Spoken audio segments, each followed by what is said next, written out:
We see it all the time in media. Big cities can be a lively neon fever dream to those aspiring to make it in a big city, or they can be a nightmare, harboring those with dark intents. In 1976, a young girl named Cesilia Pena vanished from New York City while commuting home from school. Then, later that year, another child, Nelida del Valle, disappeared from Boston, Massachusetts. 2 Hispanic girls in different cities would lead investigators to one monster, but the case remains officially unsolved. Today on Dark Matters, the disappearance of Cesilia Pena and Nelida del Valle.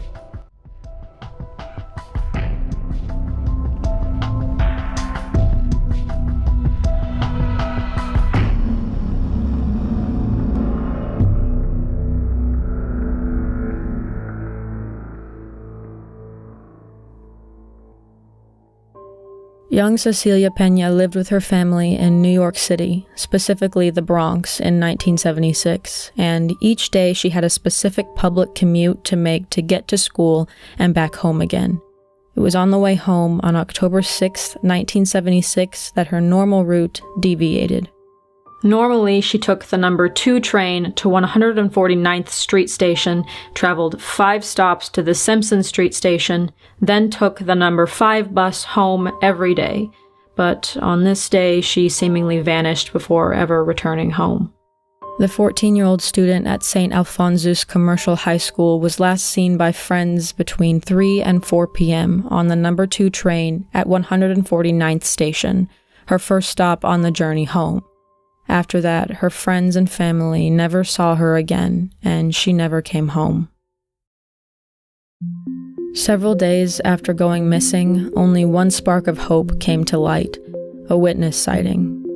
The witness told Cecilia's family they'd seen her on the corner of 163rd Street and Southern Boulevard with a man named Anthony Flores, a resident in the nearby area of the Bronx.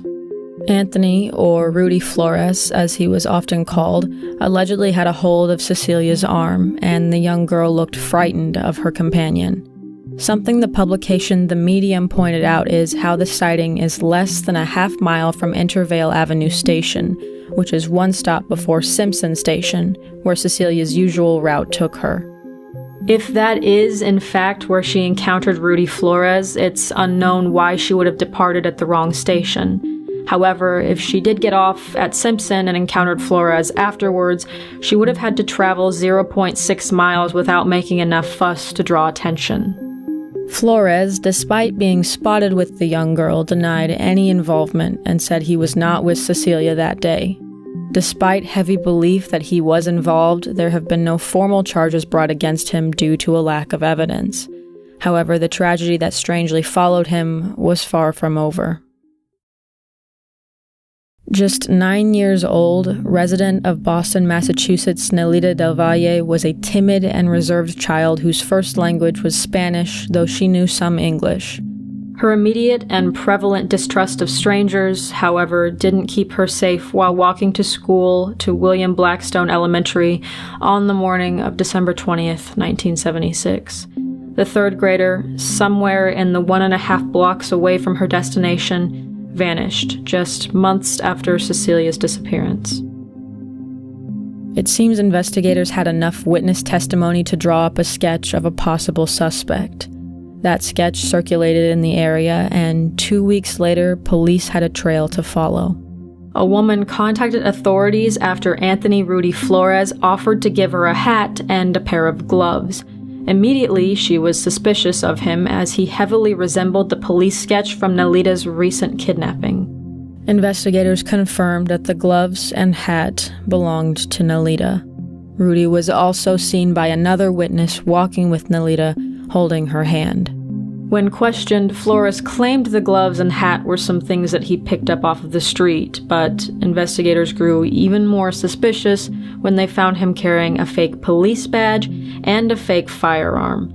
Still, there wasn't enough concrete evidence to connect him to her presumed abduction, and he was released. 8 years passed without much progress on Nelida's case, but then, in January 1985, her mother, Theodosia, thought she saw a picture of her daughter in a criminal's apartment. The man, David R. Collins, was once charged with kidnapping a teenager in California and sexually abusing other teens in New Orleans, Louisiana. Police found 25 pictures in Collins' apartment and released the photos to the public in hopes of identifying the children in them. Theodosia was called in to view the actual picture, and unfortunately, up close, she realized the girl in the photo was not her daughter. It is unknown if Collins was implicated in any further cases, but he's not connected to Nelida or Cecilia's case.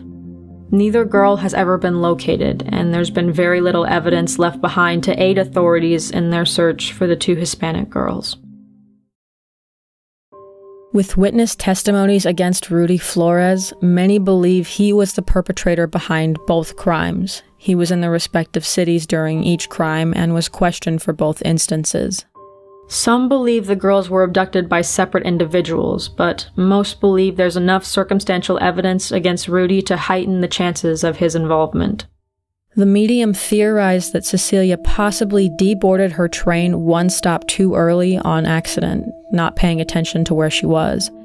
There, it's possible she encountered Flores, and why she trusted him enough to go with him without making a scene might be explained by what Nelida's family believes happened to her. Because Flores was found impersonating an officer of the law with a fake badge and gun, they believe he presented himself to Nelida as a policeman. A child, normally very untrusting of strangers, likely would have trusted someone she knew was there to protect her. The same might be true of Cesilia, who was seen being led by Flores and looked scared, but there was no mention of her making a scene. Still, Flores has, throughout each investigation, denied any involvement in the children's disappearances, though police still consider him a suspect. If he's telling the truth, however, the monster who led the girls away from safety is possibly still out there, nameless and preying on others. However, it seems for those who walk through life perpetuating their crimes and hunting those weaker than themselves eventually experience karma. Anthony Flores is reportedly serving a 50-year-to-life sentence in New York for a crime. The crime itself has been purported to be two different things, either the abduction, rape, and murder of a woman and her daughter, or the murder of a young girl. However, searching New York State's correctional records turns up no results for any variation of Anthony Flores serving a sentence for a crime that resembles either of the ones reported. And none of the former victims have ever been named, so it's difficult to say where exactly he is right now, but hopefully he is actually behind bars if he committed the crimes reported, or if he was involved in Nelida and Cecilia's disappearances. Hopefully one day the families of these young girls will finally gain justice and closure for years of pain and heartache. Cesilia and Nelida's disappearances are both classified as non-family abductions, and both are Hispanic females with brown eyes. Cesilia was 14 with black hair and had a scar on her forearm. She was last seen wearing a school uniform with a light gray jacket, gray plaid skirt, and a white blouse. If alive, she would be 54 years old today. Nelida was 9 years old with brown hair. She had pierced ears, spoke mainly Spanish, and limited English. She was last seen in a gold-colored coat, hat and gloves, dark blue slacks, black platform shoes, and a white pullover. Information on Cecilia's abduction should be directed to the New York Police Department at 646-610-6914. Information on Nelida's disappearance should be directed to the Boston Police Department at 617-343-4200. Special thanks to the Patreon family. The names you see on screen are just some of the people who financially contribute to this channel, whether they are passionate about cases like Cesilia and Nelida's or the other dark content on this channel. Their support cannot be overstated. If you are interested in supporting the channel, information is in the description, but even if you only continue to support by watching, thank you. Thank you for giving Cesilia and Nelida's case a moment of your time, and my heart goes out to the friends and family of these two young girls, and we only hope for closure one day to ease the pain. No matter what you choose to believe or what you speculate, I ask you only for respect in the comments below, and remember, though these may be dark matters, the darkness always matters. Thank you for watching the video. Exposure to cases such as Cesilia and Nelida's is highly important. Stay safe, friends, and have a good night.